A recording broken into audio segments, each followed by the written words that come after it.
Tonga eto izay papa mba katoro-hevitra avy aminao. Fantatrao ihany mantsy dia hamonjy hoe sekretera jeneraly ministera am-ponina.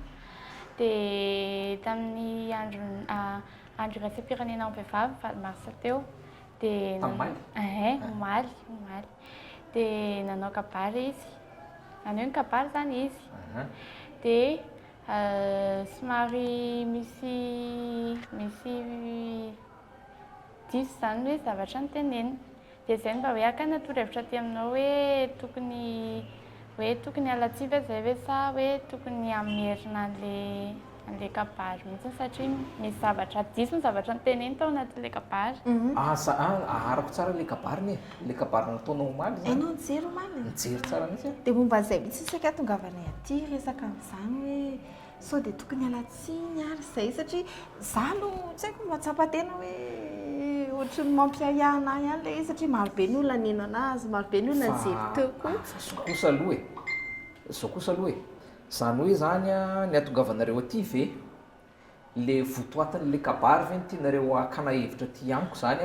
le votoatiny amin'ny ankapobeny sa le hoe firafitry le kabary amin'le hoe mampikabary zany hoe le teny malagasy nampiasainao tao anatiny ve? Satria zao kosa aloha tsy adinonareo nareo zany ao anatin'le fikambanam-behivavy moa raha le kabary nataonao omaly ianao zany amin'ny sekretera jeneraly ministera am-ponina anao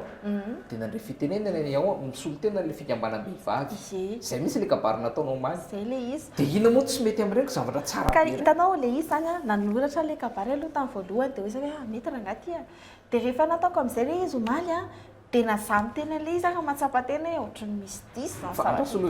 ianao ve natsapa tena hoe tsy mety le izy sa ianareo tao anaty fikambanam-behivavy? Izaho aloha tena misaina tena natsapa le izy mihitsy ohatran'ny misy zavatra tsy mirafitra tsara le izy dia izay ny antony nahatongavanay aty aminao. Fa ny ahatongavanareo aty amiko hoe mipetraka ve zany tsika eo amin'ny toeran'ilay mpijery hoe ahoana fandraisan'ilay mpijery an'ilay izy mety hanananareo tsiny ve sa mipetraka ve ianareo eo amin'ny toeran'ilay hoe ianao nanao an'ilay kabary? Izy roa mihitsy satria izaho sady nanao anazy norety koa mipetraka teo amin'ilay toerana ny olona naheno an'ilay izy azonao dia izay ny saika antaniko sao dia tokony haverina ary ve iny sa hoe hitanao asiana fialana tsiny kely tokony ataonay zao aloha raha ny hevitro dia izao amiko manokana tsy nisy olana tamiko iny kabary iny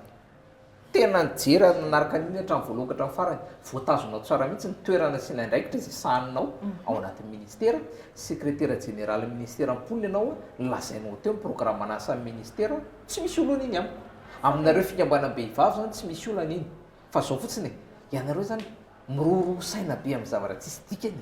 miasa saina be hoe sao dia tokony ianao fialatsiny ina fialatsiny atao amin'izany zay vita dia vita fa io ny fijerin'ny olona iny raha ny hevitro ohatra ny vomanga-bingo io any atenda no manitsy azy ohatra ny vomanga-bingo any atenda no manitsy azy le vomanga zany le vomanga ohatra ny vomanga-bingo io zay olona nijery sy ny aino an'iny kabary iny zany mandray an'izay fandraisana zany dia any atenda ny saina-tsainana izy manitsy azy zany hoe nanisy ny vilambilana sy nety ary zay kabary nataonao aza miasa sainanareo fa zay vita dia vita fa tsy dia naninona ve aloha le izy lesy kosa aloha misy zavatra tsy nety kosa aloha voateninao tao anatiny tsy tanao zany fa nahinao raha mahita zany mahita an'izay fa zao zay vita dia vita zany hoe ny tonga lafatra fa misy ny tonga lafatra sa tsisy ny tonga lafatra tsy misy zay tsy misy ny tonga lafatra ary zay anakiananareo amin'izany dia misy an'ilay fitenenana hoe zay tsy nanota taminareo no aoka hitorabato azy teny mafy tsara hoe aoka hitorabato azy zay dia ohatra ny vomanga-bingo ka maninona adinonareo zany ohatra ny vomanga-bingo tsy any ambava fa any atenda no manitsy azy zay zay dia avelao zay vita dia vita fa nareo ngefa nisy nanakiana aloha hatreto zay tapitra enjeny mieritreritra fotsiny nareo zany avelao am'izao sao tsara e